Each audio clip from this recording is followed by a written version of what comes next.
I know it's unusual to see me streaming this late, but people, deluded, I'm back again. Jess is in the building. We're not doing a show on her platform, but I'm sure we'll be back next week. So yeah, it's late, but lateness is greatness. How you doing, Jess?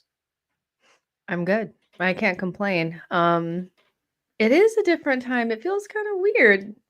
It Why? does. It feels a little weird. Oh, you're It's, literally talking about that. Well, it's not late where you are. It's not late where you are. The time's probably it's afternoon where you are. It's 9 o'clock here.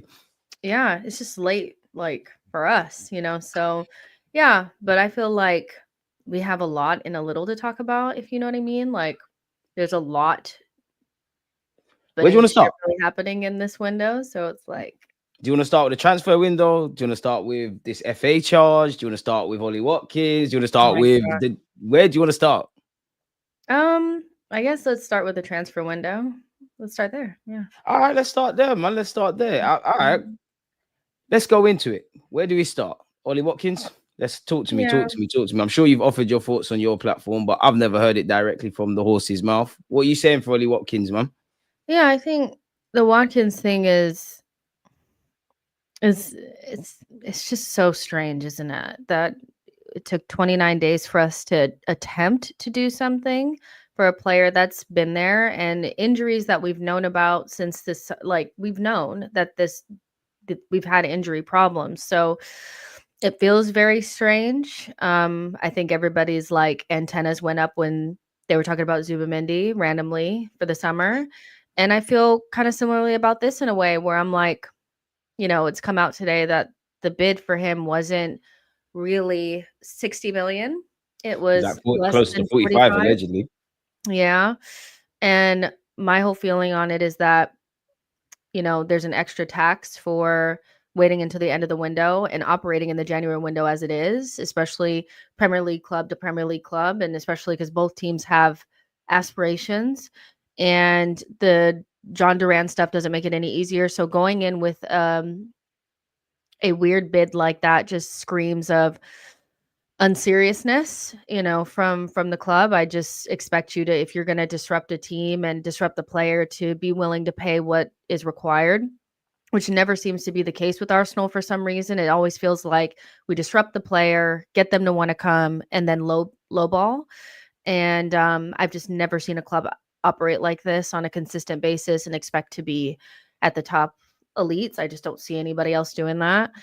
And in regards to just Ollie in general, like I think some Arsenal fans are really disrespectful in terms of just the way that they speak about certain players. And he comes into our team tomorrow and he walks in to our team instantly. So the idea that he's not worth 60 million, of course he is. He's worth that to them and he'd be worth it to us, a team that is sorely needing a bagsman up front. Is he a long-term solution? Is he the sexiest name on there? No, it's not. But we need to stop pretending like our attack is not in dire need of quality. And we're not going to walk up to Newcastle and take Isak. So you're going to have to pick and choose like a young prospect or a guy that's probably a little bit more seasoned, but isn't the sexiest name out there. And so I'm not really surprised, but it's a little bit like, who do we think we are sometimes? You know what I mean? Like Ollie Watkins, it's not the sexiest thing out there, but what we have up front is so dire that surely you'd be excited about something like this happening in January. I mean, what do you think? I can't, to be honest with you, there's nothing more I can add to what you said. I think the key point you said there is probably not the most sexiest of names. And I think one thing that Yeah. goes against Watkin is people are going to look at his age. He's 29, turning 30. Obviously, you mentioned Isaac, whether we can get him or not. Everybody's kind of excited around that. There's been a lot of Sesko propaganda. So then when Ollie Watkins is re-thrown into the ring, I'd say, because he was linked with us a few years ago, I don't agree with it, but I can understand it. You touched on Mhm. something there, yeah. And obviously, I just said it. He's 29, turning 30. You mentioned he's not the long-term option. Is he worth spending that money on if he's not going to be a long-term option then? Because we're going to have this conversation surely either in the summer or 18 months from now. I mean, I guess the problem would be is that we know our club. Like we know our club, we know that spending 60, 70 million now means that you're not spending 60, 70 million later. And so I think when you think about it that way, for a club that is truly going for stuff, he's worth it. for an Arsenal where I think most of us feel like the season is kind of over. Maybe it's not, to disrupt the summer plans. Um, so yeah, I'm kind of feel similarly to the way that I felt about Tony last January, where I'm like, yeah, we're going for the title. So yes, you need to bring in somebody that's going to be ready to hit the ground running and to help us. But it does complicate things in the summer when you know how Arsenal operate. And then we also are not the type of club that knows how to sell well either. So Ollie Watkins ends up being somebody that probably is on a decent set of wages that will struggle to sell. So a lot of our issues, and I feel like the reason why we have anxiety around the age of players and bringing in players that are like ready to go and maybe a little bit more expensive at times, is because the club just doesn't operate in a way where we feel like these won't have major repercussions. And my thing with that is not celebrating that I don't, if we don't get Ollie Watkins, I don't think the mindset should be, oh, we dodged a bullet, this is good news. Why do we feel so uncomfortable with the club doing like right now signings? Why is it always the case that whenever, because another top club could do this and no, they wouldn't blink an eye. That's But true. we know that our club sucks at selling, doesn't know when to get rid of people, knows that this is going to be the only attacker that we get. That for me is more of an Arsenal issue than a like, oh, well, Ollie Watkins, it's so good that we didn't get him because we have such high standards. We don't have high standards. The club is not going to get somebody better than Ollie Watkins, so I think a lot of that anxiety is more built around the club just not being run like a top club. You get what I'm saying? So you Like, think this should have been something done in the summer then, based on what you said? yeah, I Or mean, this at least the attempt? oh yeah, of course. Like it's been 2 summers running where we've needed to address this. Like 2 seasons ago, if we had bought Ollie Watkins after the season that we had, where we first challenged, I do think people would be a little bit more excited about it. He'll never ever get the backing of the hipster Arsenal fans that only want these obscure names from other places where, like that. He'll never be that. I But think you're for right. the older set that are probably a little bit more like, we got some old man shouting out clouds type fans too that are like, well, just get a striker, get a striker, get a striker. They would have been excited about this because a lot of Arsenal fans just know that we just need somebody that can put the ball in the back of the net, whether they're 22 or 29. It doesn't really matter.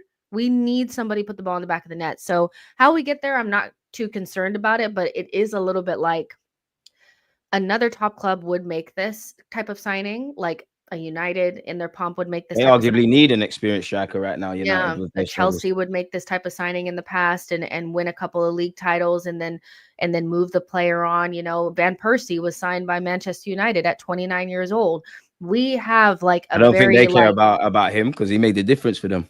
yeah, and I'm not saying Ollie Watkins and RVP are in the same category, but I do think we have like this weird thing. Like people forget Aubameyang was 29 when we got him, and with a better side, That's a we good point. probably want things. So yeah, there's nothing wrong with, and we are kind of in the here now. We are kind of like in the win now. So I'm. It's weird to me that people are like, no, absolutely not. I could see it if he was like, because somebody earlier, yeah, but Gyökeres, if you put Ollie Watkins in that Portuguese league, he'd have 100 goals. The only difference really between Ollie Watkins and Gyökeres is one is Swedish with a fancier name. Let's be And a real. couple years younger. Yeah, and a couple of years younger. So I get it. I understand it. He wouldn't be my first choice. But if I genuinely felt like we were going to go after major trophies and I felt like we would be serious and maybe we were playing a little bit better, because I do feel like the players look a little, then I'd They be look a like little sticking leggy. out for this. But yeah, I like Ollie Watkins. What do you like about him? I just like that he's just like a plain striker that knows where the back of the net is. I think, you look at players like Tony when he was here, Solanke, Watkins, the players like that. I think they're largely overlooked because they're English, but they just do what strikers are meant to do. And whenever we play against Aston Villa, there's one player that usually terrorizes what a lot of consider the best back line in the league. He terrorizes us. He's been doing it for at least 3 years. So I don't think we're above this. I don't think we're above this. I think you're right with that, especially not above it as well, man. Like, sorry to cut you, but I don't understand the rhetoric. I understand him not being first choice. I understand the Absolutely. valid comments about him being 29, in which you made a great point with Van Persie and Aubameyang. If he was to help us deliver a title within the next 2-3 years, I don't think anyone would care. And obviously, you could flip that and say, yeah, we've got a young squad, but there might be a sense of urgency. We've heard it's his dream to play for Arsenal. You know, Aston Villa are doing great stuff, but we're challenging for a title. There might be a sense of urgency for him to want to deliver. Now, admittedly, in the last few years, kind of gone off the boil of being linked with him. But if Arteta is a big fan and he does believe in him, I think get it done. He's good in the air. He's good with his feet. Can score goals. Can play on the left. Can play through the middle. I understand there's more sexier targets, but I think you're bang on the money just there, man. And which one of these sexier targets actually do you genuinely think are that much better than Ollie Watkins? Genuinely.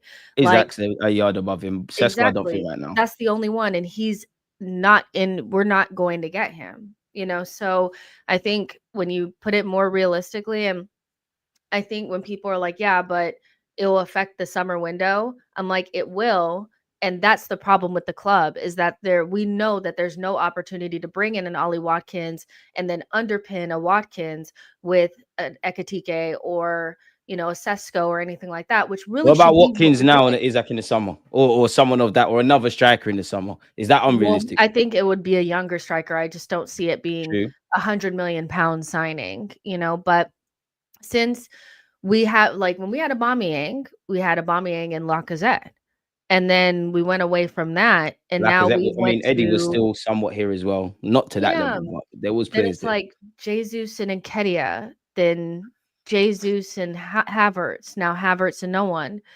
How, like, I just don't see us being above Watkins when these have been our options, and I'd love to see us with some, the way that we try to restructure the goalkeeper situation, I would love to see us put that same energy into this and have like a senior striker and a younger striker. That's always been the formula. I don't know why we can't seem to get there, but it is true that if we get Ollie Watkins, the Seskos and the Ekatikes and players like that, even Tell, the player that we're interested in. We're gonna get on him. Chill, chill. Yeah. So, yeah, I get why he's not a sexy option, but we are not above him. I'm be wrong. This is I very agree. much an Ian Wright signing. It's not an Ooh. Henri. It's an I, Ian Wright. I agree with you in that it's not a popular opinion, and I mean at 29, I think we could do a lot worse. But then I have to ask you, yeah, obviously you kind of touched on it at the start. You know, some things are coming out in the sense of we didn't bid for him yesterday, we bid it on Monday. We didn't bid 60 million. It's about 45. And you made a great point about, you know what, if that's the asking price, why mess about? Go and get the signings done. But at the same time, yeah. Do you really think he's, bearing in mind, like they might not accept 60? Do you really reckon he's worth 60, 70 million? And if he is, would it been better to go for his teammate Duran, who's obviously going to go Saudi now? Yeah, I think we're not, like, when we're like, oh, so and so is not worth, so and so is not worth. Um, I think a lot of that is based upon like nothing. You know, I think we sold Eddie Nketiah to Crystal Palace for 30 million. And he's nowhere near the player that Ollie Watkins is. Solanke went to Spurs for 65 million. You would probably maybe put them, Ollie Watkins, just a little bit above him. He is worth 60 million in this market. We're talking about Tel, a 19-year-old with like nothing to stand on, going to Spurs for, I know we're getting there, but for 50 million. So he is worth that. You know, if he was younger, he'd be worth like 60, 70, 80 million. That's true. But you know what I mean? So I think we have a very strange vision of like what the fees are now. 40 million gets you like a young prospect now. 40 We're million not, is the you're new not, 10 mil, I'd say. Don't go yeah, for it. Don't go that far into it. 50 mil don't go that far. Arguably 60.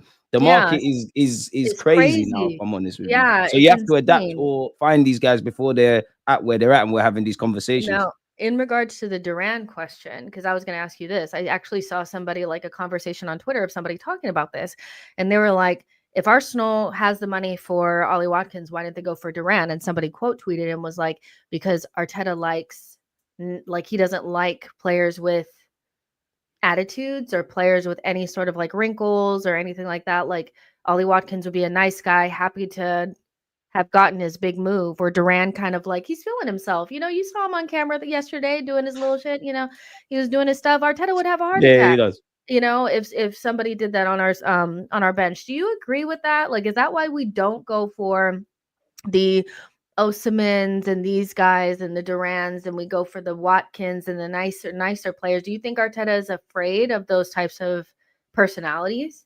I mean, I wouldn't say he's afraid necessarily, because I just think he's smart enough to know this comes with the territory. I know he wasn't the Man City manager, but he was in and around it. I would say yes, because obviously we saw what happened with Aubameyang, we saw what happened with Ozil. We're obviously a young, impressionable squad and a manager, and they're kind of growing on it really, really with him. We all know in this chat, and obviously Jess is live with me. Typically, the better players, whether it's Omri, yada yada yada, Neymar, even, they do have a bit of a chip on their shoulder, and naturally, that's something that both Mikel Arteta, I guess, is going to have to add to his own coaching if he's going to be around those players. And naturally, if we want to sign players, that is something. But then I would say, yeah, bearing in mind, we only know what's shown on the pitch. Like, we don't know. Ollie Watkins' attitude could stink, and then obviously my man Duran's could be the best thing since sliced bread. We actually don't know. And when I look at it, yeah, has he got a bad attitude problem, or is he just disappointed that I'm taking my little chances when I get them? I've only had 4 starts. I actually just want to start. And I would also say, I must admit, I like strikers that feel. I like all players that are a bit confident like that. But I want my striker to be like that. I should be playing. I should be making a difference. With the greatest of respect to Kai Havertz, he's looked a bit shook at times. Jesus obviously has had his issues. Eddie Nketiah, wasn't really the guy. So I wouldn't mind it really. And he's frustrated because clearly Emre doesn't rate you like that. He thinks you're a good player. I'm sure he didn't want to sell you, but it is what it is. Ollie Watkins is his guy. And where you look at Duran's form and Watkins at the moment, you could argue Duran deserves to get a start. I know I've been looking at some Aston Villa forums and things, and they've been saying that, but I don't mind it. Like, I really don't mind it. Like, the other day we didn't get him, but we was linked with Cunha. We're hearing Cunha has attitude problems with his manager. So do these guys actually have bad attitudes, or do you just have to manage them? And I know it's not the same, but I always listen to when Arteta is speaking about Trossard, because it's well known Trossard likes to sulk and all of that jazz. So I don't know, man. I don't know. If it came to it, though, would you have signed Duran over Watkins or Watkins over Duran? Yeah, I mean, if it was just no context, no nothing, you just gave me 2 players and you said which one, I would pick Duran because he's the future of the position, Have and we seen enough from him, though?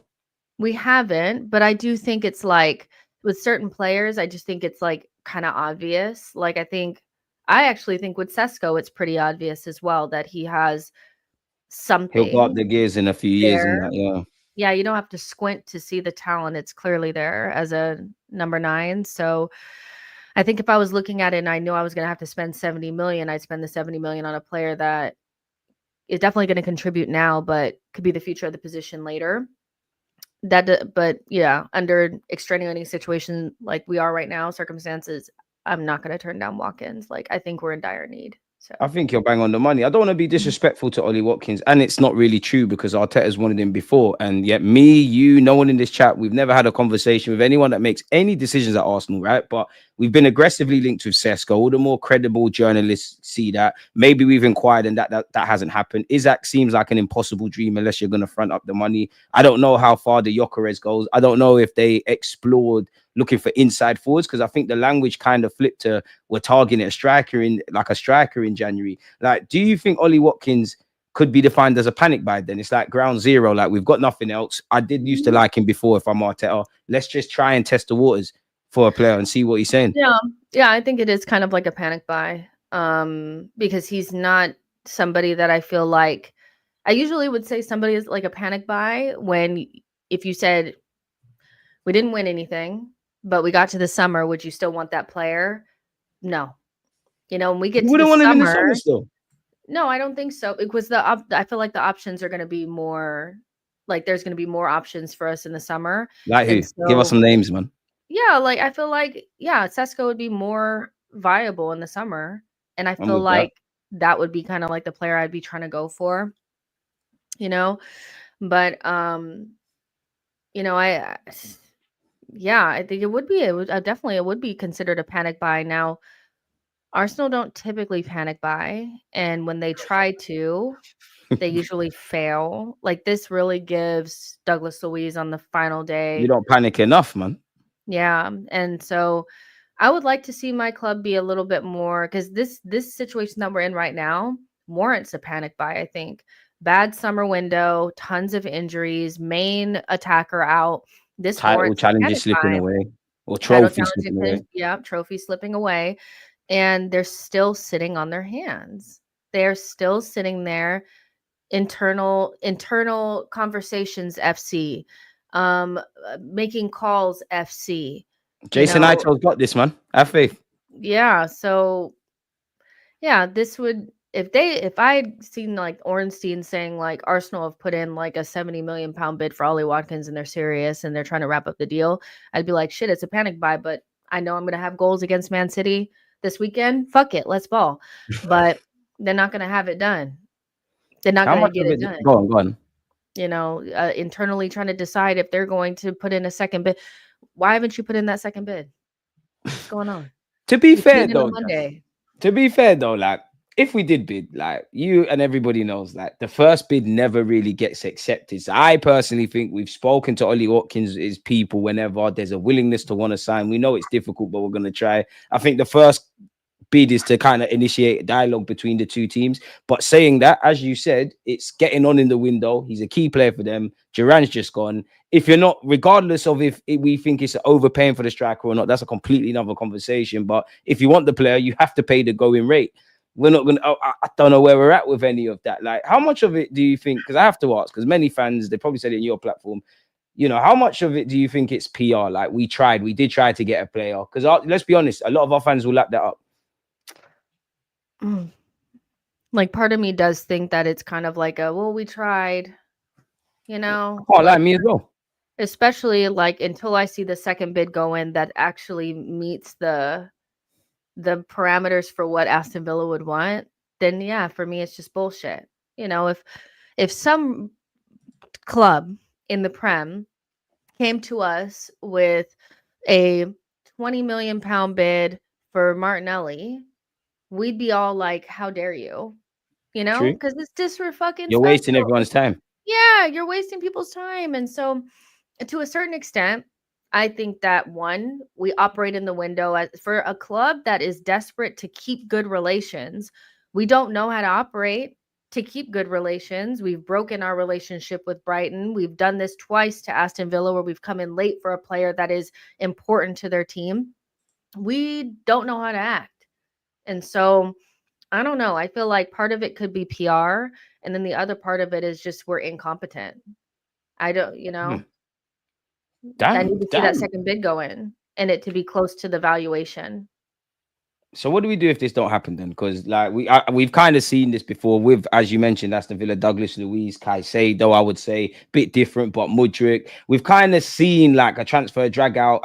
Granted, we haven't seen Ollie Watkins speak on social media, but we've seen this and ultimately not got the player. So at what point do we walk away and go for another target? Because it's fair to say if we've put an initial bid down, we're looking for a striker. At what point, bearing in mind the clock is running, do we need to, pivot, I guess? I mean, listen, we have spoken about this a lot. I gotta be devil's advocate, man. A top club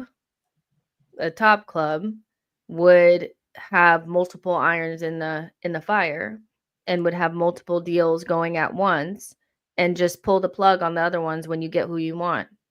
I think at this stage, if we don't have anything else cooking for Rome. That Saudi club did it with Boniface and Duran to age your point. Exactly. I was like, that's really smart. You hold the cards. You have two deals, strong ones. They clearly wanted Duran more, but they used the Boniface, deal to one, set the level for the bid to make sure that it's high enough or whatever. Like this is what we're willing to pay, basically. Like we're willing to pay this. Showing their hands. Yeah, and we're willing to walk away because we have somebody else that wants to come.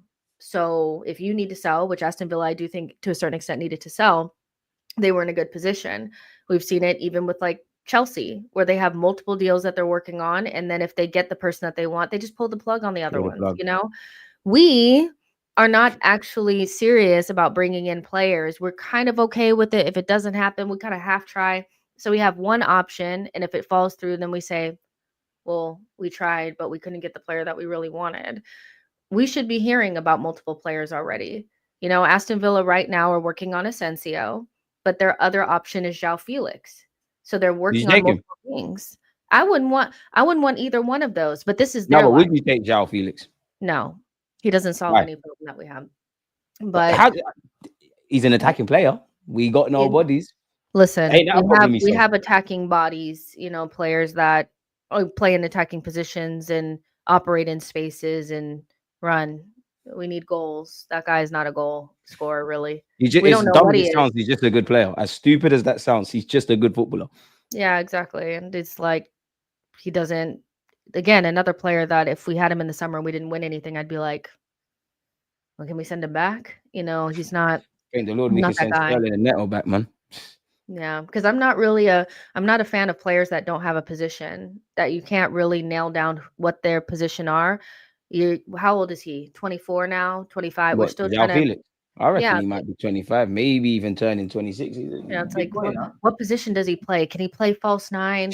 Can 25, 26 this year, peak. Yeah. Does he play 10?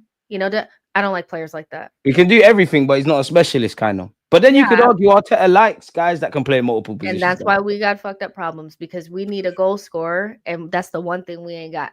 So, yeah, true. I'm out. I'm out of that. Get me out. Give me a goal scorer. No, I'm with you. I like goals win games, man. I mean, again, I have to be devil's advocate, but at this point, I just think me and you are two content creators echoing the same things week in, week out. In that we're trying. For me, I've said it on your platform. Like, I think we try to win football matches. Like, if it was a boxing match, rather than go for the knockout blow, it's like we're throwing jabs and we're trying to win it on points. If we want to be a team that can actually win a Champions League, as impossible as that sounds, or win a Premier League, we need a proven goal scorer, whether it's Ollie Watkins or whatever. Just because you mentioned multiple positions, yeah, because I felt there is a reality where Isaac could play out wide and Havertz through the middle, even though I don't want to see that. And simultaneously with Watkins, James has had a good point. He said, don't you think Arsenal are going for Watkins because he plays across the front three and will not buy a winger in the summer? Now, could that mean that Sesko or something could still be on the cards then? Good point, James. Can play. I'm asking. Huh? Ew. I really don't like center forwards playing on the wing. I got to ask the questions, man. I got to ask the questions. It really is. Whenever I see it, I'm like, that's nasty. When Aubameyang used to play on the wing, I was like, just fucking kill me. Nah, Aubameyang could do a thing on the wing, man. It's like, I hear it, but that's an exception. Oh, he can't. Like, it's like he can, but like, is that the best use of a player like this? I don't know. Ain't that what it's called at Wembley? My biggest fear for the summer is that is something that I can see that will buy a player that can play across the front three, or somebody like an Mbomo type player where it's like he can play 9 and he can back up Saka, and then this is the type. Would you be against that though? Huh? Would you be against that though? I mean, I'm against whatever scenario means that Kai Havertz is going to be starting at center forward for us next season, because I do feel like. I think that this is to be the final season where he's a starter and he needs to take a position as like a backup. I just don't think he'll ever be the ideal choice for center forward or whatever other position. So I think we need to buy a striker and a winger. You've gone multiple windows without doing it, and just buying a more versatile player to cover it just feels like we're just pushing the can down the road. We have so many players up front that can play in multiple positions, but we're unsatisfied. So just get a winger that can do similar things to Saka on the other side, and that's an upgrade on Martinelli, and get us somebody that can score goals and call it a day.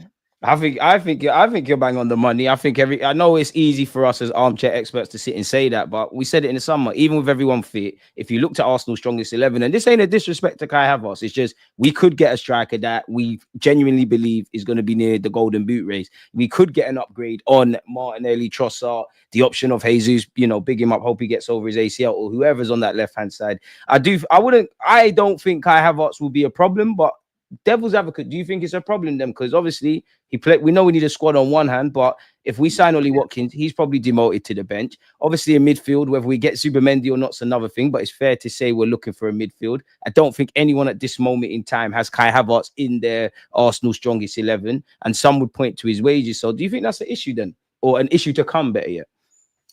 Yeah, I do. Give me 2 seconds. Let me just let him in. Go on. But yeah, man. Don't forget that question if you can still hear me. Henry started as a winger. That's different. This club, It's yes, Havertz is different. an It's awkward. different. It is different, but it is a point though. It It is is a a point. point, but I'm not. Well, it's just a completely different thing. We played a different system back then. Everything was different. He was of a different world, a different quality, a different life, and we weren't shoehorning him on the left to make sure that somebody else played center. Like that's not what we were really doing. But True. yeah, we do have a problem like with the jigsaw puzzle. The jigsaw puzzle that is, what are we going to do with a player on certain types of wages? Are we Kai going to be Havertz able did to play left back for Germany. There might be an inverted road there. You never know It's with the just gaffer. the amount of I get You never know. why managers, really tactical managers like Kai Havertz because he suits their tactical setup in terms of you can do a lot of different things with him. You can play him in different He's like a chess positions and piece, make it not work. a pretty Yeah. one. But yeah. What he lacks is the ability to get you over the line and give you moments. And I know somebody will be like, but he scored a Champions League. But the overall feeling about Kai Havertz is that he's not the guy to take you to the next And he level, shouldn't right? have that burden to bear. I think it's incompetence if Kai Havertz is the one that is scoring more goals than most. Because let's actually be honest, yeah. Whether I'm not trying to back Havertz, and I actually feel this is the issue of the club, and it's nothing to do with Kai. It's how we've assembled it. Excluding Yep. Bukayo Saka for the last year or so, Kai Havertz has probably been one of our more reliable players. Now, my issue isn't Yeah. even with Kai. At some point, yeah, you need to do better in front of goal. But as Jess said, you've never been a clinical man. Yes, you've scored a Champions League winning goal, but you've never been clinical. You've never been an organic forward. All the other stuff that Arteta wants from a modern striker, you do it quite well. But goals, we need to turn defeats into draws into victory, and get more points on the board. So it's like, at what point do I stop getting at Kai and I look at the assessment? Like even back in the Absolutely. summer, exactly, just like even back in the He summer, can't just do more than what he's not wasn't an unknown quantity. He we was a felt player upwards that with we him up knew a front as lot about. well. Exactly. So with the whole Kai scenario, it's not to me about Kai. Kai's not going to get any better. This is who he is. He's 25 years old. We could judge him up a little bit, but at his core, he's going to be a player that this is what he is. So Arsenal have tethered themselves to a player that is on our highest wages that doesn't necessarily solve any major issues at this club. And so people say like our biggest problem was our biggest problem that we needed somebody that was a good at movement. No, that wasn't it. A dual If your winner that best champs are off the ball, there's something wrong. It's not that yeah, there's something wrong with you, but yeah, yeah, that wasn't really it. So, yeah, I think ultimately because Arteta also wants to show people that it's working, he will start in some position as long as Arteta's here. I think that's the wrong it's a decision. political game then, really.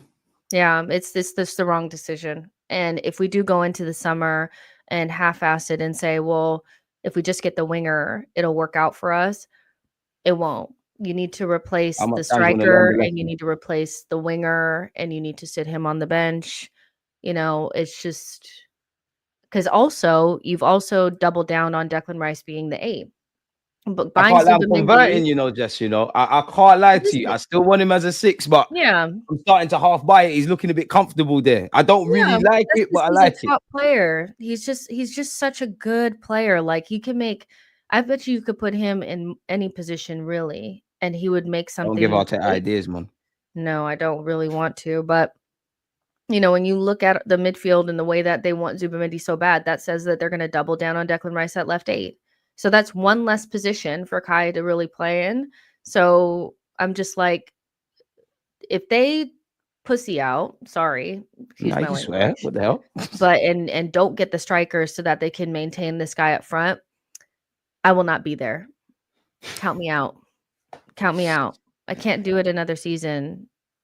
DG, I I, cannot do I, it. I want to ask you. That means I want to kind of ask you stuff because me, I'll bring your comment back in a second. I think he kind of teed it up perfectly. Then how do you look at? Because again, when like we can criticize Kai Havertz, we can praise Kai Havertz, we can look at Kai Havertz, but he didn't buy himself. He didn't make himself one of our more consistent players. Once again, the fact that I'm saying this respectfully to Kai about a team that wants to win a title, I think it's laughable to put it nicely, right? But Mhm. what do you make of Mikel Arteta's squad building then? Specifically, obviously the rebuild, big him up, but in these last 2 years, all three, if you include this, trying to win a league title, like you're taking Kai Havertz, he's a jack of all trades, master of none, as we said, not really clinical, trying to make him score the goals. You've taken Marino, who I think people are quite harsh, but he's a squad player at best. He's not quite mustard. He doesn't elevate the team, but you're kind of putting him in another position. Do you think Mikel Arteta like takes squad players, tries to make them regulars? And if you do, is that naivety on the managerial's part? Yeah, yeah, of course. One of Mikel's biggest flaws to me is he backs his coaching too much. He likes to take players that are not, when we look at them, you could just say, like, they're not good enough. If you Might took be a ego based. poll for most football fans and you said, is Nketiah good enough? Most of them would say no. And should we sell Nketiah? Most people would have said no. What do we do? Give him a big contract and then try to make him into a more important player. Those first 2 years, Arteta tried to make Nketiah into a really important player. He gave him more minutes and more time and more TLC He than had the to lead likes the of, line at one point, yeah, owing than to injuries. ESR and players like that. I thought instantly, what the first thing that you do is you sell him on and bring in somebody who's better. He tried to make ESR work or Nketiah work for a long time because he thought he could make him into something different. Remember, He Eddie thought, wanted to leave, you know. huh? Remember, like to age your point, Eddie wanted to leave. It weren't the club didn't Yeah, necessarily want him to go. Arteta was Eddie, like, like Smith no, Rowe, they wanted to go. yeah, I can make you into something that, and I think at a certain point it became pretty obvious, but it should have been obvious from the beginning. He's not Arsenal standard. We don't need to try to make people into something that they're not. And that's kind of where we're at, with some of the stuff. And like, don't get me wrong, like he's had some really good signings. That's why the conversations are always so nuanced because if you say that we've wasted some money on players and we haven't really, the squad building isn't great or it's not as good as it can be, though people be like, well, then why are we challenging? Because we've gotten a lot of it right, but a lot of the bigger parts that we've gotten The right fine margins were getting are, wrong though. they're not even from Mikel. Saka, he inherited. Saliba, he inherited. Those are two. If you had to task Arteta with getting a Saka level player and a Saliba level player, he wouldn't be able to do it. He wouldn't be Let me able be devil's advocate then. He did want Nico Williams. He did want Caicedo. Is that a to. case of he? Because where do you look at his talent ID? Because I do think there's been sometimes the man he wanted Isaac. That he These man, doesn't get his targets. yeah, Mhm, yeah. Do you think there's like sometimes he doesn't get his targets, but then you mhm. can also praise him for certain players he's brought in, but he's missed a lot. So where do you look at his talent ID? Because for me personally, I think in terms of the rebuild, you've done it well, but I need to judge you in these last 2 years, including now, harshly because the task is getting over the line. It's not about being good; it's about being great. We missed out by 2 points last season, and I Mm. think the talent ID has been a bit shaky, especially attackers. By default, we include Kai Havertz because he plays up front, but that weren't it. So where do Yeah, you look at his talent ID then as a I whole? think it's hit or miss. Like, I think it's hit or miss. I think he needs support from, somebody that can either, one, get him his top targets or offer him alternatives and say, "This is what you're getting." It cannot just be you can't just get, if we can't get this person, we just don't get anything. But you could really look at the body of work and say that it's hit or miss. It truly is hit or miss, no matter how you shake it up. Because we don't even know who was really driving some of these things, because whenever it's good, we give it to Arteta, but whenever it's bad, we give it to Edu. But actually, Edu was actually the person that identified Partey and Gabriel. Those were his Damn, 2 signings because he wanted to make Arsenal more aggressive and more physical, because these are one of the things that he said. I remember reading an article about it, was that he identified Partey and Gabriel because he wanted Arsenal to go back to being more physical, like they were in his era. And so those were players that he identified. So we don't actually know who identified what. We don't know if Arteta was Declan Rice and, maybe Edu was Caicedo. We don't know really the breakup. So I just encompass it in everything. I'm just like, everything is the club in general. I think it's been spotty. Because you can say Rafinha, look at him now. He's going to be on the Ballon d'Or list this year. He's been great. But then you look at somebody like Mudryk, who totally flopped at Chelsea. You know what I mean? So it's like, Good point. I don't know, so yeah, it's hit or miss. It's definitely hit or miss. He needs support from a really good DOF. You keep mentioning that. Well, who is this sporting director? Or is it time to accept that Jason Ito is it's your I'm job not now? trying to hear that name. You know that I'm not trying to hear that What if name. he gets Ollie Watkins and Tel over the line? Are you not going to rate his thing? He gets Zubamendi for the summer for an intern. Surely that's all right. Let's see if he actually does it, because having somebody that's basically being brought in from within is somebody that's been a part of the problem from before. And I just think bringing in Edu's number 2 Don't you is think that's only, harsh if he's the number 2 then, Jess? I just don't think that he's going to be the guy. Because I think the bigger problem is not so much like him getting deals done and stuff like that. I think the Cronkies like to have people that follow or make their situation better, like that follow what they want. And so they kind of like Let's not yes mix men in our a words. They way. like yes men. Yeah, they like yes men. They like people that are doing what's best for their bottom line. They came into this January window, and I think it's very clear that they didn't want to buy anybody. They didn't even want to buy anybody last summer. They want a self-sustaining model now. And so going into this January window, when they don't even really want to do it, like everything is super reluctant and maybe in wishy-washy. The only reason why we're even looking at players potentially is because of the injuries. If we didn't have injuries, we Too wouldn't be mad looking right at now. anything, and we still may not get anything. So I think it's beyond Ito's ability to identify and things like that. I really don't think it's that. I think it's more just the more disappointing part is that we just don't look like we really want to get a player in. And so whether Ito wants to do it or not is kind of irrelevant. It's whether the Cronkies want to do it or not. And I don't think they do. I think they look at it from, well, we have Ethan coming through and he looks good. What a goal he Saka scored, by will the be way. back in April or March or whatever it is. That'll be fine. Ben White's coming back. What's the problem? We're only so and so amount of points behind. What's the problem? So yeah, it's above Ato. Whether he's good enough or not is irrelevant when you don't actually want to buy the players. So So then, with that being said, then, like, do you think it's a fallacy to expect Arteta to win major honors with the Cronkies as the man, as the owners? yeah, Because you mentioned the summer and you mentioned now, and it's fair to say that underwhelming for a team that's finished second twice in a row. yeah, I think my biggest concern with Mikel is like he doesn't have the ability to I think he needs more talent in his team to compensate for the things that he lacks, which is kind of in games where there isn't the option to draw, to make sure that we win. We're fine in the Can league you against, argue he did that against Wolves and against United last season at the Emirates? yeah, but there was an option to draw, but we didn't get it over the line against United in the cup. We shot the bed against Newcastle. If that had been a league game, we probably would have drawn it. But because there wasn't an option to draw, we lost and went out. So the only way to, I feel like, circumvent that and make sure that it doesn't happen is to have players that can bail you out. And Arteta desperately needs somebody to bail him out. He needs the type of players that, no matter what's going on with the tactics, no matter what's going on, can just alleviate some of the pressure. When And things have so, gone wrong, just get the 3 points. Just get us a bit like Saka, just get us out of danger. Yeah, because I think most of the time it's not always Mikel's tactics. I think where I become more frustrated with Mikel is more with the more power that he's getting in transfers, the fact that he's not identifying the right people.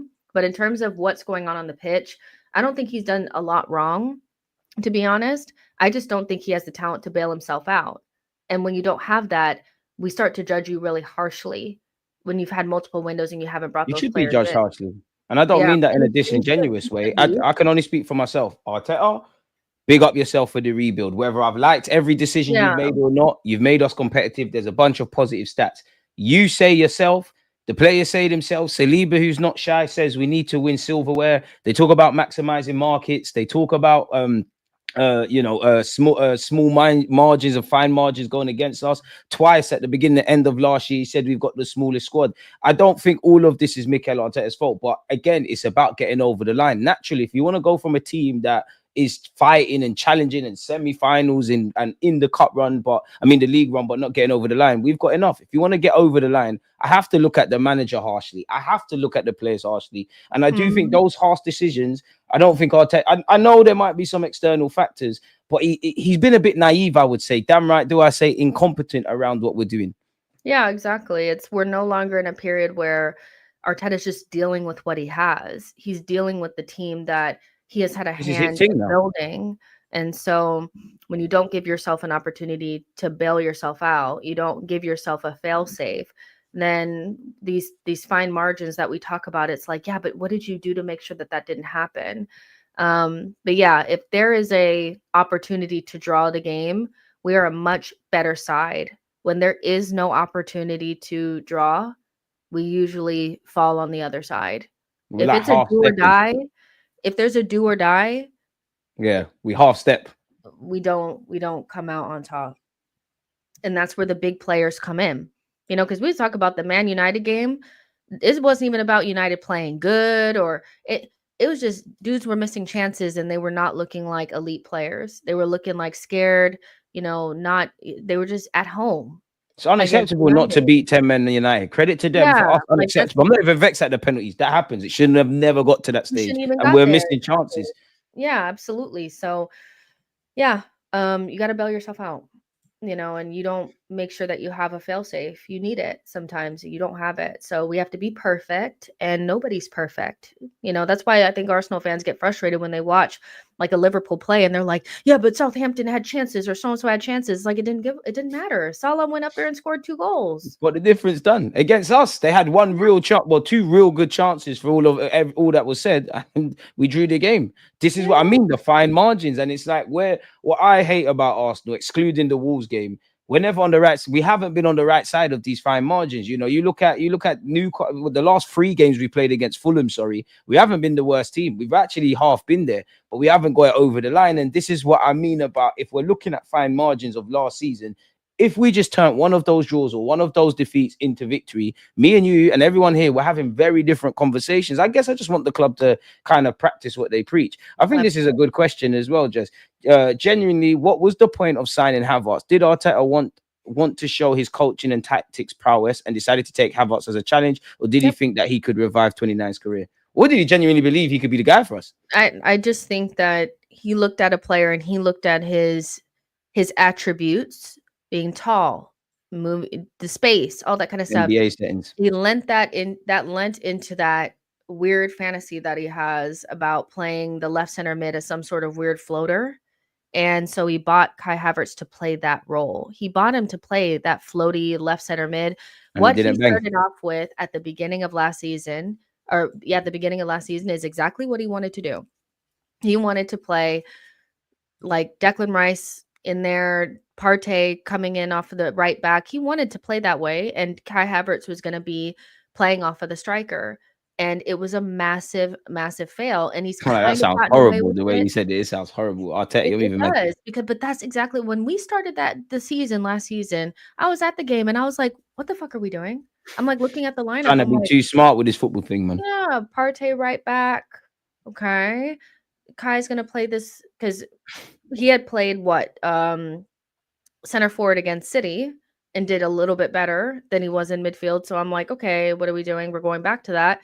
And it just didn't feel right. And so Arteta lent into this idea that he has about playing this diamond, which he keeps going back to, and it doesn't work. And it's kind of set us backwards because the wages that Kai is on is actually a bigger problem than him not being that great of a footballer. You can rebuy and do it again, like we've done at left back and goalkeeper, but you can't do it with your highest earner, especially when the coach is hard-headed and he's like, but I need to show people that it works. Remember Brentford away, the way that he reacted to Kai scoring that goal. Yeah, That's it's like his own son. Yeah, Calafiori has ran to him several times, after scoring really important goals, and Arteta's just like, but he's running Kai over to the away fans and shit. I'm like, you want this to work more than anyone else, man. You need need it just to work say because it. you were probably Well, fighting. Like I can imagine, like Edu, Arteta, all of these guys in the room. He's fighting the case. I can imagine the Cronky saying, "You know what, Arteta? If you really believe in Kai Havertz, we'll get that one over the line." Has Kai been a success or a failure or a flop? oh man, Got to ask difficult questions, man. this It's is a nice to hard. be able to ask and not answer them.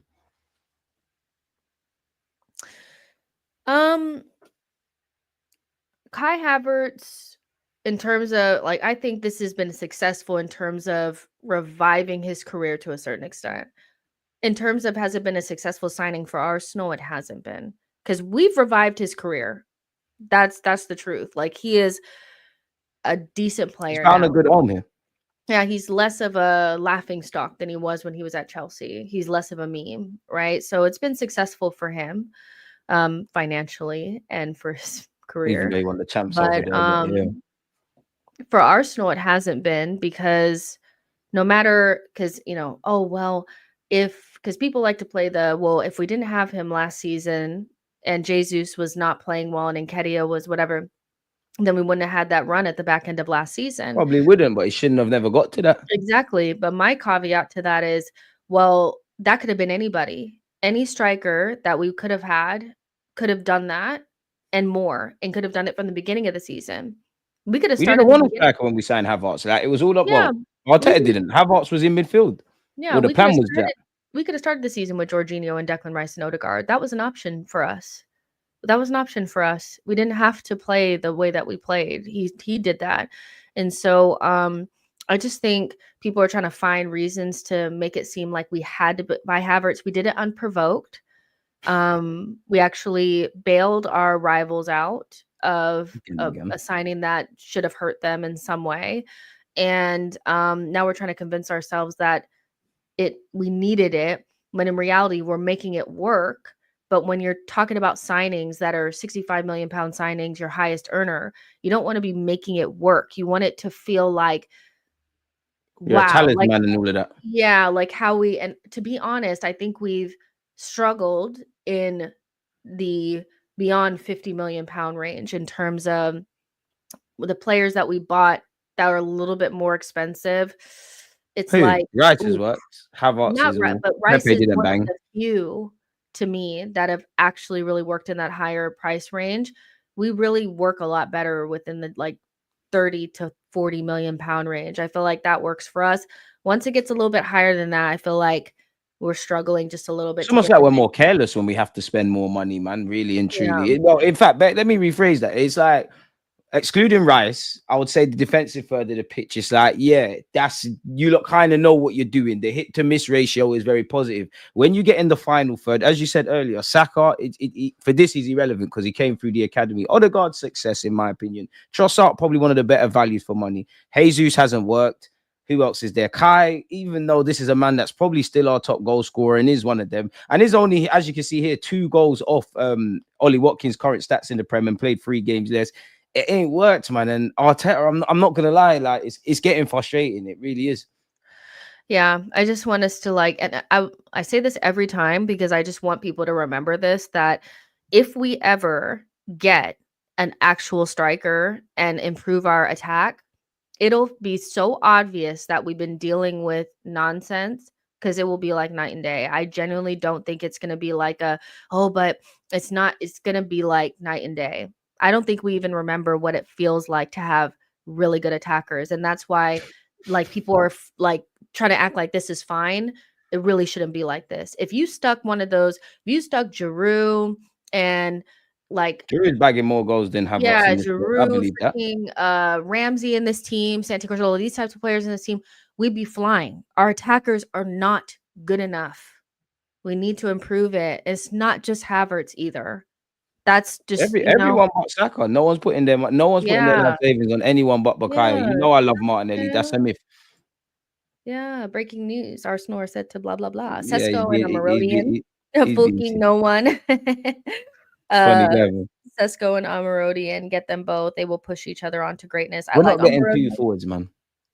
No, we'd be lucky if we get anything in this window. And then next summer, I think the scariest thing is I still don't believe that they're going to get it right this coming summer They either. have to get it right because I feel we're on that merry-go. Well, we are on that merry-go-round now where we're talking about Zubamendi in the summer. We signed Watkins now, which we know we're not going to get him, but so this means what we're going to do in the summer. We have to get it right. Now, for me, I can't sit here and say Cronkies are the reason we have not won a Premier League title because I don't think they're to blame for why we finished 2 points off City. I think on the playing front and Mikel Arteta, that's with them. Fair enough for 2022-23. We didn't think that. What I would say is, though, I think the Cronkies want, at best, the FFG model, where right now they've got a new manager, Arne Slot. He's probably exceeding expectations. Klopp worked with what was ever in front of him, got them a Prem and a Champs, kind of working within his remit. And I do think within that set, with whatever I've got to say about the Cronkies, I think Yeah. that's beyond the obvious with Arteta and Klopp. That's the experience because Arteta could have got a league over the line there, and it goes back to the previous summer of that season. I do think, though, I don't think we're set up for sustained success. Even if Arteta leaves, I'm not saying he should or shouldn't leave, but if a new manager or Arteta wins a Prem this year, I don't think they want to win it. That there's a guarantee that the owners are going to push them and gear them to want to retain it, which is something we've never done. We finished 2 points off City. Everybody could see what we had in terms of the summer market. Raheem Sterling on deadline day, it's a myth. We did all right in terms of sales. I like Calafiori, but he's a young defender. No one could have seen Lewis Skelly taking his place, but 30, 40, 50 million on him, your place is gone. Moreno hasn't upgraded. I don't think that is a good enough summer. And then when you add in at times Mikel's incompetence for specifically about getting over the line, we're in issues. Do you think it's as white and black as we sign better players, though? Like, is there nothing you would want to see changed from Mikel Arteta's coaching? Because it's hardly like I do think we create enough chances to score from, but we're hardly having shots galore and all of that stuff. Where are you at with it? I think, and this is going to feel like very like fuzzy wuzzy type of stuff, but I do think that Arteta strips things down a little bit too much to the tactics and repeatables and patterns and things like that. And I It's like he's really playing just feel PlayStation. like he needs to tap into some of the emotional side of things and allow, especially his attackers, to create and be a little bit more free. I think with defense, you can be very strict to get what you want. But I feel like with attack, they need to be able to be free and creative and almost artistic. And I feel like he stripped them down so much that none of them really look like they're playing from their just natural abilities. They look like they're There's no overthinking. freedom within a framework, man. There's no healthy Yeah. randomness to the creativity. Yeah, and It's very that needs structured. to go. I think your patterns are there to fall back on, so you have those like little automatisms and things like that, but not having moments, a lot of that comes from the fact that he stripped them. And yeah, talent can help you, but the fact that we're seeing completely different versions of certain players makes me think that they need a change. They need to feel like the weight is lifted, and I think there's too much pressure to kind of play this way, Do you if think that them are makes not emotional though? Because I agree with you, but They are. They are. to be devil's advocate, like you look back last season, and it'll probably happen at some point. You know, when we went out to Liverpool in the FA Cup, like that kind of period just before the new year, they Yeah. were having a bag of chances, looking a bit stressed. I've even seen that this year. It's Equally, they went and just pumped up teams, and these same players we're talking about were scoring goals. Like, do you think these men are just emotional? That's why I want killers. I want to kill a left winger. I want to kill a striker. I think Saka's a baby face killer already. You lot can be squad players, but that's where I'm at with it. Yeah, we talked about this before too, like We're the broken difference record, in man. mentality between our defenders and our attackers is night and day. Our defenders are not perfect, but they have a goldfish brain. They make a mistake and it doesn't plague them for weeks to come. They will make a mistake and they'll score a goal to make up for it. They have the type of mentality that an Arsenal player needs to have, tough skin. We just go again. Yeah, the Gabriels, the Salibas, the Timbers, the Ben Whites, the Rayas. I can't say that any of those guys are soft. I think all of them I'd throw have, Calafiori into that. He's a bit of a madman. He's yeah, soft, but Calafiori. you're with it. Yeah, they have it. And then even you can also include like Lewis Skelly as Declan in well, to that be as fair. well. He just does things from his instinct. He just does it. He just plays football without looking like a nervous wreck. I think our attackers, besides Saka, look like nervous wrecks. Odegaard, nervous wreck. Kai, nervous wreck. Martinelli, not himself at all. Soft. We I need love him, but soft. they need to have, like, they're not going to ever have it, because I think to a certain extent you are who you are. But our attackers need to feel like they're that guy. And this goes back to the conversation that we're having about the attitude, is maybe it's not a bad attitude, but it's the perception of, I am good and I'm not just going to fall in line. Because I feel like a lot of our attackers just kind of go with what Arteta wants instead of just going off a script and just shooting. Just shoot. If they do that, do they get dropped though? To be fair to them and being And devil's that's why advocate. Arteta needs to let go. It's a twofold thing. I think you need to have players that are willing to do the dirty work, or willing to take a risk to get something out of the game. And then the manager also needs to create an environment to allow them to do that, so they feel comfortable. I just don't see them do anything off script. Everything is very much so like, I'm going to pass the buck to someone else. Win, Odegaard, lose, pass draw. it It's to the someone else. same tempo, same kind of thing. Yeah, exactly. It's just that's the one thing that he really needs to get rid of. It's a talent thing, but it's also a mentality and tactical thing where they're just stripped of. If you look at clips of Martinelli and Odegaard and players like that, even Saka to a certain extent, years ago at the beginning of Arteta, or maybe just like right before he came in, they were just more instinctual. They Some of just the goals we scored under Arteta to what we've done in the last 2-3 years now, honestly, I don't know what's going on. Maybe yeah, he's got a bit too conservative. I can't believe it. And I say that, I but can't I've seen him believe play it. some good football with Socrates and them, man. Like, go for anyone that cares, go and watch Bournemouth a few years ago when we had like Joe Willock, Saka, them kind of players. We were wearing a yellow shirt. And we all know the FA Cup run. I couldn't believe it. I understand the better we've got as a team, we need to be a bit more scripted, a bit more solid defensively. But it feels like he was one way, then he's gone the other way. There's not quite taking bits and Well, pieces and being balanced. Arsenal is not a team that struggles to attack. You know, we've had players that were never going to make it at Arsenal that were more instinctual and better attackers than what we have now. And they would go into, like you said, those Carabao Cup and those FA Cup early rounds and just absolutely annihilate teams. If we get by them now, it's a surprise. It's almost like, ooh, we got past Our defense is better in whoever the it final was, third you than these know? men. So, and you can see it with Miles Lewis Skelly and Wanyeri. They Big up the haven't been under Highlanders. Mikel for long. So they don't have that fear in their eyes and robotic thing going on. And that's why I think people are excited to see them. But it's only a matter of time before they get it too, because Arteta's going to whip them into shape. You know, he's going to have them like, not whip them. That sounds horrible. Sorry. Cut that out. Cut the cameras. That's not what I meant. But no, that's not what I meant. You drew But attention to it. You know what? Everyone would have brushed over that. You made it. Now that you said it, that it sounds scared fun. me. Wait, I was like, wait a minute. That doesn't sound right. The But optics are brazy because the yeah, two black players as well. yeah, but he's gonna, hopefully he doesn't. But the things that Wanyeri does, like, and the reason why he scores goals is because he doesn't follow the pattern. He just shoots. Did you hear his post-game comments? He's like, it was instinctive. It was Yeah, crazy to hear it. I was Like, he like, had a great game, instinctive. obviously. What's that? Like, you know, I that'd be can't the one believe thing it. that I would really change from Mikel. I think everything, that's like the main thing that I think we're missing, is that instinctual creativity. You know, what you're doing in attack, fun. Like, attacking should be fun. It looks like a chore. They literally look like they're That's a good way of putting struggling. it. It Yeah, does. it's like, It does. You mm, can see that they've practiced, and I'm not saying it's bad because unpopular opinion, I don't think it's sustained. Klopp did. There's a correlation with Klopp slightly changing his philosophy when he walked into when Liverpool were winning trophies. I'm not naive. I don't think we're going to approach every game from minute 0 to 90. I'm not against. You can't go down the left, go down the right. But you see, when it's time to turn up the temperature and do things differently, that's where I'm fully with the frustrations and things of that ilk. Before we get into this Tel stuff, yeah, just because you indirectly spoke about Ethan, again, we don't need to go over it. He did well. He's doing great. Big up the Highlanders. But I do want to speak about the Champions League. What did you think of Raheem Sterling and the keeper Neto yesterday? you know what?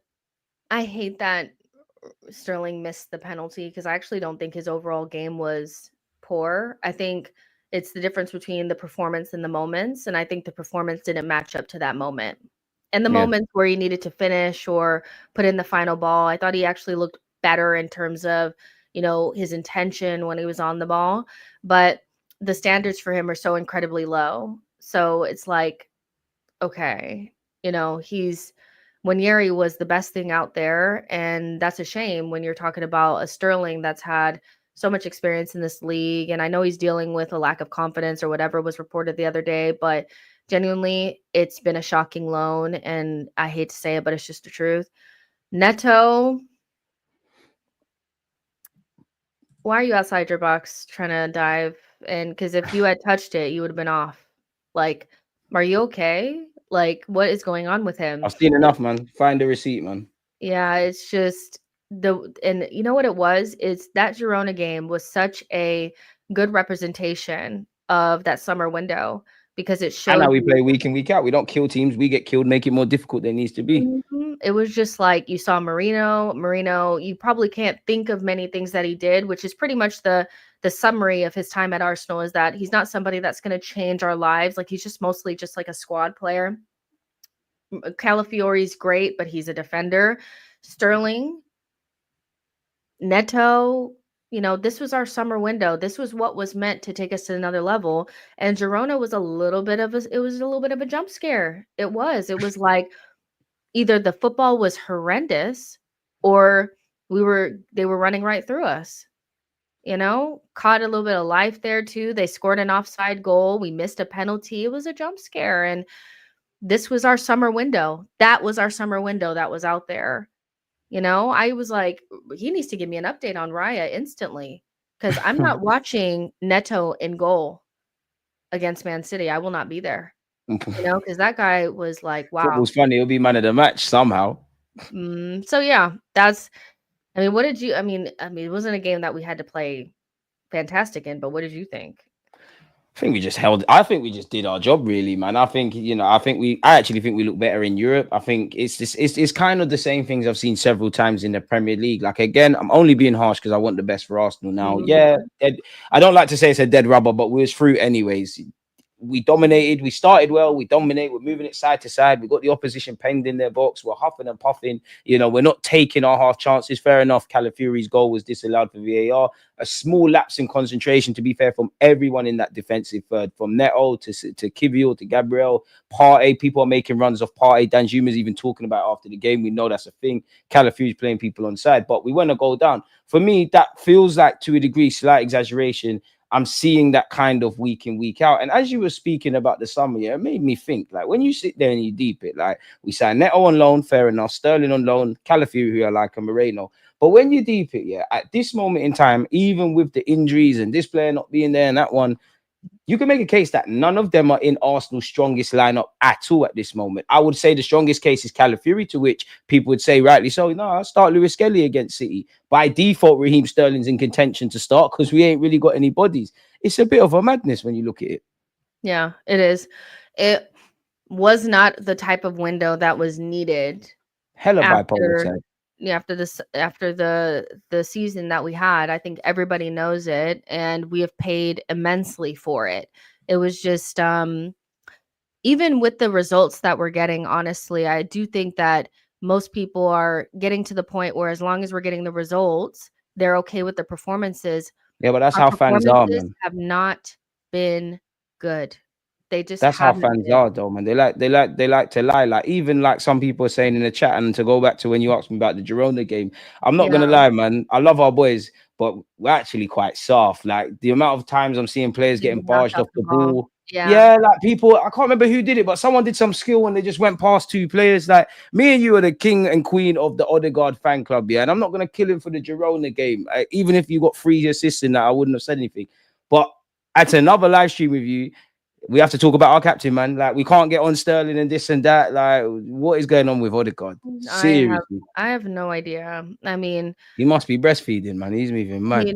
I just don't really know what's happened to him. He's just, he wasn't great when the season started, but I just figured, he'd warm up, and then he got that really bad ankle injury, which nobody wants to hear it, but it was a really bad ankle injury. It was torn ligaments, and then he came back and was playing well, and then it's just fallen off the cliff after the his wife had the child, and he just never has looked different. And I pretty much written off the season for him. I'm just like, this is going to be the worst season of his life, and because I don't even expect it to get better anymore, because it's been 3 or 4 games where I'm like, okay, it should be, he should be recovering, he should be getting better. And so it's it does give me the ick every time I see our players get knocked off the ball.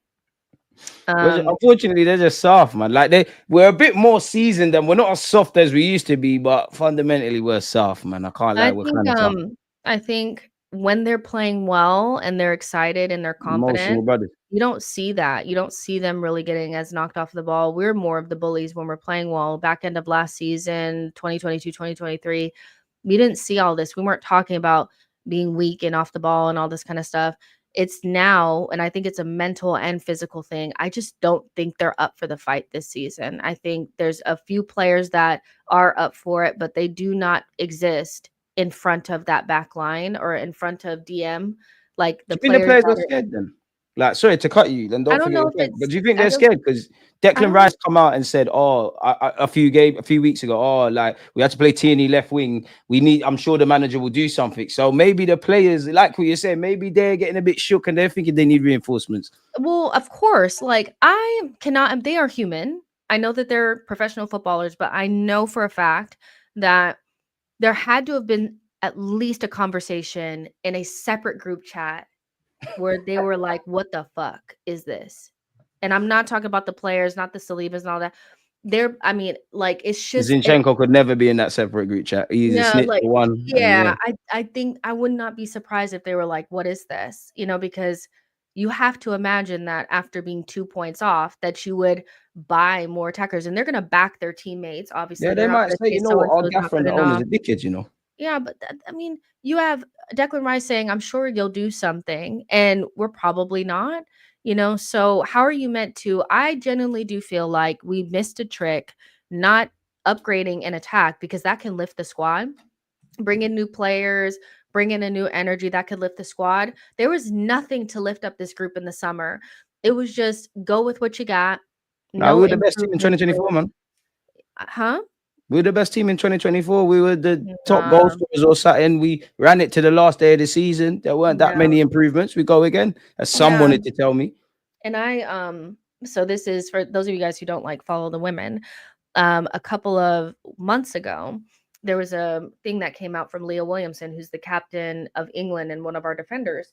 And she was saying that, it's annoying watching Chelsea with all of like the best recruitment and the best coaches and stuff. And we want the same thing. She said that in an interview. These players are watching the teams around them and are seeing what they're getting and how the recruitment is going. And Yep. don't think these players are not seeing the same thing. They're watching Chelsea buy a shit ton of players in one summer. They're watching the Villas and the Newcastles get better. They know that they're not up to scratch in terms of what's going on up front. There was nothing to motivate this team to go again.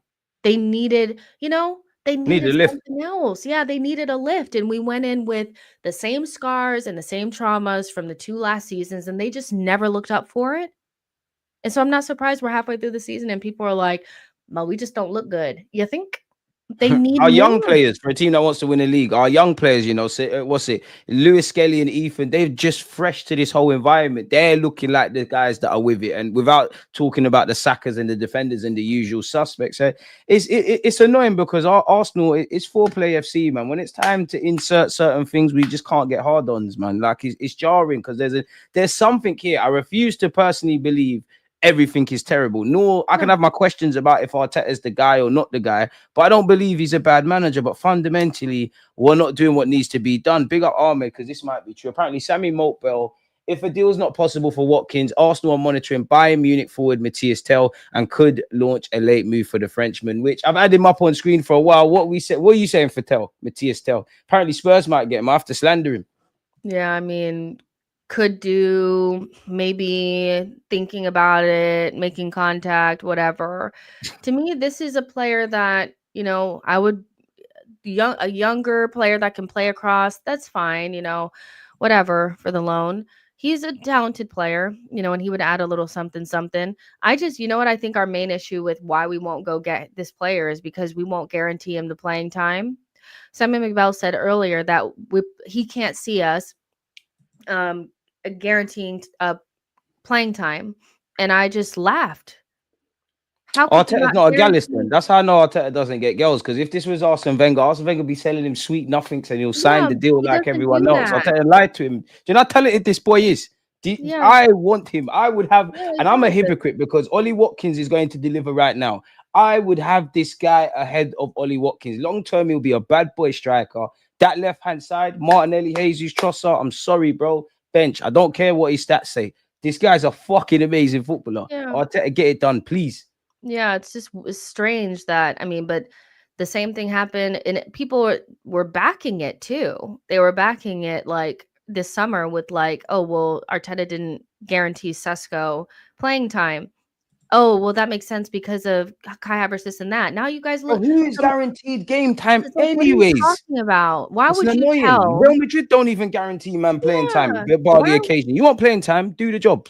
yeah, there's kind of like no reason for him not to be able to get playing time for us. Just like there was no reason why Sesko couldn't have played for us.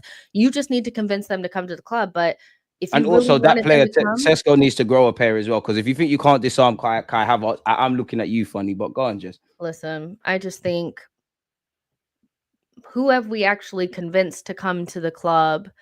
You know, it's Declan Rice, some I City think were in for him. we've convinced some players, but I feel like if there's any sort of like, you know, obstruction or anything, it's like Nico Williams, Rafinha. When no. it's a race, we're not on it. It seems Yeah, like Arteta has to exactly. gas the player first, have his word, and then we get him. He can Yeah, never just, finesse and it. that's why we'll never have a deep, like a deep, really good squad because Arteta can't convince players that maybe are not like the favorites that they'll get playing time and that there's something to compete for. He has starters and bench players, and nobody wants to come in and be a bench player. Your bench Impacting. players will always be the Trossards and the Jorginhos, and even Trossard be, you know, hello, I need to play. So you actually think Nico Williams is gonna, it's like you need to have the ability to tell people that we're a good side and we're gonna win things, and so you want to be a part of this. You're gonna get playing time. You're more than good enough to play. You're gonna have to fight for your position, but but Arteta goes in there and says, "Kai's the starter. You'll be a backup. Do you want to come?" Fuck no, I ain't coming. And I ain't coming. it doesn't make sense, especially like where he knows like Leipzig know he's gonna get the move. He knows he's gonna get the move. There's no real rush. Development is the key thing, and whether he's had a great season or not, at the end of the day, he's getting minutes. What do you make of completely off topic, yeah? But obviously we bust case with Lewis Skelly. It feels like the FA had to get us with something. We've been They're charged with so surrounding whack. the ref. They are literally so pathetic. Like it really was giving like, well, take that. It's like calm Literally, down, they had to relax. go to jail for something. Yeah, it's like you guys like it was a terrible call. And it was obviously a terrible call. Like it wasn't one of those where Arsenal fans were just tinfoil hats. It was a horrendous call. And they had every right to be upset by it because it's like this is stupid. People and my whole problem with these types of rules, just like the kicking the ball away, is I'm okay with you disciplining us over it if everybody else gets it. And you don't do that because other teams surround the refs and they get away with it all the time. Get away with But you murder. had to get us for something. You had to Get get away us with for something. absolute murder, man. Yeah, and this whole charade, the whole thing has been a total mockery. They have been totally incompetent, and I just don't know how anybody can look at this and not think it's not even about conspiracy. It's about they are just shit. They're just They're horrible, just man. shit. Like, what are you saying? Like, it was a horrendous call on the day, and it could have been fixed right then and there by VAR, but VAR likes to back their friends instead of making the right decisions and overturning it. Then it goes Fact. to independent body. Of course, it's overturned because it was horrendous, but in the midst of that, they were trying to turn things around and try to muddy the waters with nonsense like, okay, well, he got abused, and the Arsenal fans shouldn't Trust be me, they doing ain't got that, but I nothing to do still with nothing, man. Like, obviously, we don't want no one to get abused and all of these things. It's fucking irrelevant. And apparently, it's come out that that shit was like 2 weeks ago, nothing to do with us. And you got Gary Neville talking shit that we feel entitled. We just want consistency. yeah, Gary Neville, exactly. you could never talk about my club, especially how our unbeaten run ended. But I Yeah, cut and you this off, Trev. whole oh well, why is it still a topic? Arsenal fans, this and that. whenever something happens with Arsenal, Sky Sports, BT, NBC, all these things, they talk about us at nauseum. Gotta It's get a not just magnifying glass us. and zoom in. Yeah, you guys did so many sections on Arsenal. Anytime something happens, there is conversations, articles being written at nauseum, everybody trying to get their lick in on Arsenal. It's not We pay just their us. bills. Of course, we're going to talk about our club. We should be talking about our club. It's our club. We keep You the light talk bills about on. us, so it's not our problem. But I mean, that Miles Lewis Skelly was just so. And life has come at him very quickly. He's been given a yellow card for he stepped on the pitch. He's rattled the Spurs fans. Lewis Skelly was done dirty there. It's like, He's I do so think Arsenal funny. fans have a victim's mindset. 100% they do the what about me and do all of this. But at the same time, we are refed a lot harsher. Two, there's evidently an unconscious bias. And if you want to make the case of there's not an unconscious bias with all referees, definitely Michael Oliver. You can't. I know Arsenal fans make conspiracies, but we saw it last year against City, and I know these lot don't care about us because he was actually going to referee the City game again, and actually the last two City games, like, he's got an issue. And what I don't understand with it, Jess, is he's human, just like me or you. You can make mistakes. You've got conscious and unconscious biases. Why do we look at referees like they're robots or they're holier than thou? It's the most protected job in this country. And then they're doing this, I'm sure he wouldn't want to make mistakes and he has nothing against Arsenal and he's a human. We know that. But at the end of the day, this is high stakes. This is professional football, and you're fucking things up. It's a joke, and then it's gonna happen again and again.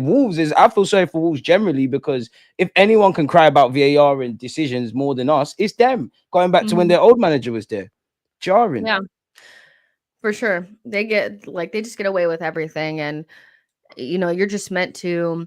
When their whole initiative at the beginning of last season was, we want players to stop surrounding the refs. And then in the very first week of the season or second week of the season, for them to mess up that offside call where they called back the Luis Diaz goal for offside against Spurs. You guys have your priorities messed up. And they don't You even guys draw are lines so either. worried about people being upset about the bad calls that you make. Well, how about stop making bad calls? Because these are expensive Brentford at home a calls few years for ago. people. Yeah, exactly. This could be the difference between millions of dollars for the club. So this isn't Doku just boot and McAllister in his chest. yeah, exactly. I'm just like, they're so worried about how people treat them because they want to be standing up there and we're that guy and all this kind of stuff. How about you just get so much better at your job? There's no coincidence that whenever we play in Europe, there's no conversation about the refs. None. Apart from None. last year with the penalty where we probably should have had one, but generally it's refed a lot better, and it's jarring because it's costing people, and it's not just us. Happens all the time. Like, we'll see in the Premier League games coming this week, we will probably see two identical incidences in two different games with two different outcomes. Now, my view is that they want incompetence. There's too much money in the game, waffling about the best managers, the best refs, the best players, the best this, that, and the other for these incompetencies. Me and you have been waffling about it for about 10 minutes. People in the chat, like you said, with all the media houses and whatnot, it's just part of it, really, because fundamentally no one can do anything. And even going back to Gary Neville, when he's saying, oh, Arteta's inviting a pylon, the man said, I don't want the guy to get abused. Directly after the game, clearly he's got a different thought in private. He said, it kind of is what it is. I don't want to say anything. It's this level of gaslighting. Like, we're already hated. It's jarring anyways, man. Like, I don't want to waste any more time speaking about Gary Neville. I'm going to get pissed off all over again. I was so annoyed when I saw that. To wrap this up, Jess, yeah, obviously we're through. We qualified for the Champions League. We've got our potential opponents. If anyone didn't know, AC Milan, PSV, Feyenoord, and Juventus. You confident? Who would you want? Who would you want to avoid? I would prefer anybody other than AC Milan, and for one reason only, is because I'm not trying to deal with this Conchesao shit again. After we had to play against Porto, I just do not want his theatrics and tomfoolery again. So, and also, I think that they probably have maybe the most talent out of that group. I don't know. It's subjective because it's maybe you don't rate some of their players, but part of me would like to see Leao against an actual really good defender and see what he can do. Now, when Leao plays us, Partey, somehow if we get AC Milan, there'll be injuries. Partey will have to play right back. Such is life. It ain't going to be no Ben White and Timber and them guys. But, I mean, I'll take one of them Dutch teams. I think that would probably be our I'm saying best bet. Feyenoord. Italian teams are tricky because they can be pretty formidable in European competitions on the randoms, Away from so home, scary, man. yeah, I'd probably maybe not do either one of those and go for one of the Dutch teams. Out of the two, it's kind of like I don't know like a super lot about either one, but avoid the one that has Santiago, whatever his name is, the Mexican center forward, because See, now he's. I'm different because I'm having Feyenoord, man. PSV, I don't know why. Bakayoko and that scares me. Feyenoord, obviously a good team, but But we I whooped them up. We whooped them up last time. we'll move to both of them. I honestly Yeah. believe, but I'd rather Feyenoord. The only thing I would say, yeah, whether it's the two Dutch teams or the two Italian Mhm. teams, I'm kind of shook away from home any game in the Champions League with Arsenal. Like, even though Yeah. we lost to Inter, but we got zanged by that penalty, and Atalanta we drew. I don't know why. I'm just nervous in any away game. I'm not saying the players are scared of the fans and all that jazz, but I just feel it's the away games that are going to make the difference. And I don't know if we're there. So then I have to ask you, like, are you confident that, Arteta might be lifting this or maybe even a double of the two big Uh, trophies? I'll say based on what I'm looking at, I'd be confident that we get to the next round. I think we'll get to the next round. Anything So how beyond far's the that, journey go then? yeah, because I don't know about us. We're shook. No Saka, we can Everyone's- forget about it, man. I hope he's back for round then, but as long as we're in it, let's just try in it. But unfortunately, and I hope I'm wrong, people, and Jess as well. I hope I'm wrong, but it doesn't look like we're gonna have any parades in Islington in May, man. And it's gonna be another one of we go again next season. The gloves are off for the whole club next season, and then everybody wants to apply context. Like I love Boy, but before we get out of it, there was a comment because I think it's not saying him.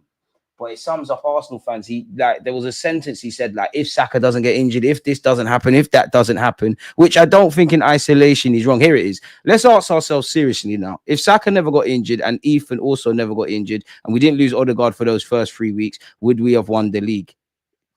It sounds like whataboutery, if I'm honest, because this is football. It's like chefs cutting their hand. Big up, Not Boy, the though. No, I don't know. I feel because when we played Fulham, all three of those players were available, and Odegaard and Saka played, and we somehow found a way to make that really difficult. I just don't think as a team we were up for it, and I'm pretty sure it was like obvious from like early days, even before the first injury. It just didn't feel, when the team is playing like a title winning team. We knew it from the beginning. We were playing in 2022, 2023. I don't think you have to squint to see it. I don't think the title No need to contender, look at like, filters. yeah, I think we're trying to see something, and they weren't up for it. And so you could see it against Brighton, against Wolves. We didn't look good, so I don't know, but maybe, but it's not like Saka and Odegaard haven't played any games together, and we were tragic in so many of those games still. So And that's what jars me as well, because like boys saying that, and then his follow-up was the point of that question is that we simply don't win the league, even with our key and bright stars yep, fit the whole way through. And I agree with that because I feel like for Arsenal to win the league, too many things have to go right. Like everything has to go right. be A perfect. bit like Yeah. in matches, like everything has to go right. Any bit of adversity or a spanner in the works. Now, there's obviously been games and times we've changed it, but I think there are more exceptions to the rule. It's like everything has to go to a T. And it's like what they say, everyone's got a plan till they get punched in the face. Like injuries happen, contexts happen, unfairness happens, but you still need to find a way. I saw the Invincibles do it. I saw any team that's won something has had to do this, really. So we can't keep doing all of that. Like, and I think a lot of fans that do that, it's copium, if I'm honest. Beyond anything, it's just copium. It's that tonic that you're drinking just so you can go to sleep and feel a bit better about where it is, and that you hoped we could win the title, you believed in stuff, and we just not got over the line. Unfortunately, we are nearly men. Like we got to be honest. Like it kills me to say it, well, it doesn't, but we're nearly men. We half and puff, and we'll have some good or bad moments, but getting over the line, there's either not enough, and there's a couple players that get it, but there's more players who don't, and would it go as far? My final thing for you: do you think we need a rebuild again? Mm, no, but if we go beyond this next summer and don't do what we need to do and don't win any trophies next season, we will be in a rebuild because we are going to lose players. I think we have about one more season with this group, without us having to have people try to pick them off. I think, you know, we need, even if we didn't do shit else, meaning like this is all we did, and all we went out and did was buy a striker of a certain level and a winger, I think we would win something because the team now is capable, but they just have too many things where if there's any, like you said, adversity, they can't rebound because they don't have somebody to bail them out. And that's pretty much all we need. We could concede a couple more goals a season and still do much better than what we're doing now. We just don't have enough moments in the team. I think that's our biggest issue. So a rebuild, and I think what's annoying me is that people are saying we need a new rebuild, and people are doing it for two different reasons. Some of them are just doing it because they're being hyperbolic, and they're like, just throw the whole thing in the trash. And there's the others that want to be in a perpetual like state of project. Yeah, I'm not on And we that at all. don't. We just need the club to buy the two pieces. They do this every time. We build a really good team that's right there and then do a 40+1 for Luis Suarez. This is all the same thing. I've seen this before. Just buy the two players, and then yes, the pressure is on for you to get it done, but it's more likely that you get it done than when you have pieces missing, So yeah, I think it's just so annoying because it's right there. It's right there.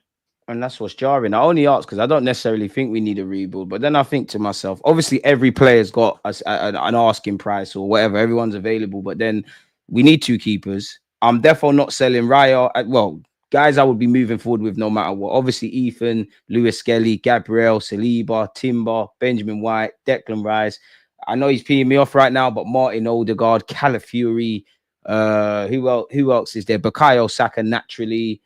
And then it's all, I might have missed one or two names, but then it's all up for debate. The parties, if you give him a new deal or not. You speak to 10 Arsenal fans, you're going to get two different answers. Jorginho, your days are probably done, and Sterling and Neto, respectfully, we need to find that receipt and not extend that at all. So that's why I'm asking, because you could, I don't feel you ever have stability as a football club. And these boys, the majority of them have been together for a while, right? So we'll have to see. But it's what you said, and it's a good way to round this up, Jess, and that we do all the good stuff, and it's like you need that winger, you need that striker. For one reason or another, we're still having this debate, and it's not like this is news to us. So yeah, hopefully the next time we should go on. If you buy those players, do we not win the games that we haven't been able to win this season? I don't know, I think we have a better chance. Yeah, I think we have a better chance. We're still in the FA Cup right now if we have a striker that can put the ball in the back of the net, because we missed like 5,000 chances in that game. The whole rebuild talk is like trying to get to a level. Need to learn how to take pen. We don't need perfection. We just need to make sure that we don't have this glaring hole. No, like Liverpool right now look very certain to win the league right now and potentially the Champions League. They still know that they're missing. They don't have an out and out striker. Their manager said they're going to do stuff in the summer. He said they don't have a DM. They're missing probably a fullback on the Andy Robertson side, and you don't hear them saying, well, we need a whole full rebuild. They have, because they have the one thing that you need in a title race beyond a really good defense. You need a potent and reliable attack. Hard thing to do is to score goals in football, like they say, and I think it's true.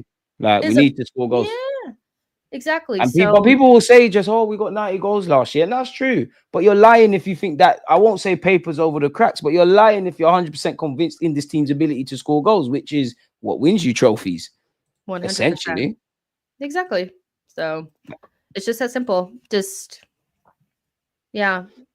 Gun to your head. We know this. Do the people that make the decisions know this, which is the toughest thing? I mean, Diallo, one love for the super chat. We said, gun to your head, are we signing a striker or forward? Gun to my head, you know what? I think we are, You think we are? I think we are. I think we are. Whether I like that player, whether it's going to be Ollie Watkins or whatever, whether it's going to be Rashford or a Sterling type, I don't know. But I'd like to imagine there's a body through the door. I'd be very surprised if we sign someone by the deadline. So you reckon there's no way we're going to pull a rabbit out the hat? I just, surely we do something now. I'm just like, this club should have had somebody through the door the minute the window opened. Well, them waiting this long tells me that they don't feel like we need it. They are waiting for players to come back. I'm so sorry, but they're not going to buy anyone. I don't want to hear that, think man. so. I don't want to hear that. Listen, I want to see Saka back. I want Jesus. You probably need to leave, but I hope you do your thing where your ACL is concerned. At the end of the day, though, there's no point talking about players that are missed. We have to deal with the players that are available. And obviously, we've been dealt a harsh hand with injuries, but at the same time, you make your own luck. I always give the example: if you know it's going to rain and you don't take a jacket outside when it's pissing down and you're in shorts, whose fault is that? Really and truly, it's yours. So we'll have to see, man. Just let people know where they can find you and what content you got to come out, because it's early over your side. You should definitely be streaming on your platform or something. I was gonna do something today, but I could only do this in the stream for Mo today. But she knows Arsenal in the description, and then I'm also in the title, or You're in the title. You just have to click your name, people, in the title of the video. Yeah, just click it, and then you'll go to my channel. Probably the next time you'll see me is like post match, for our game. And yeah.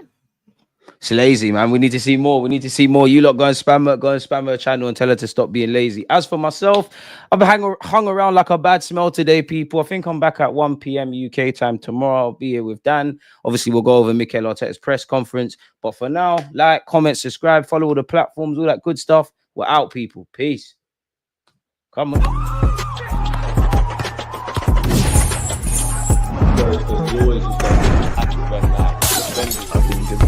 Like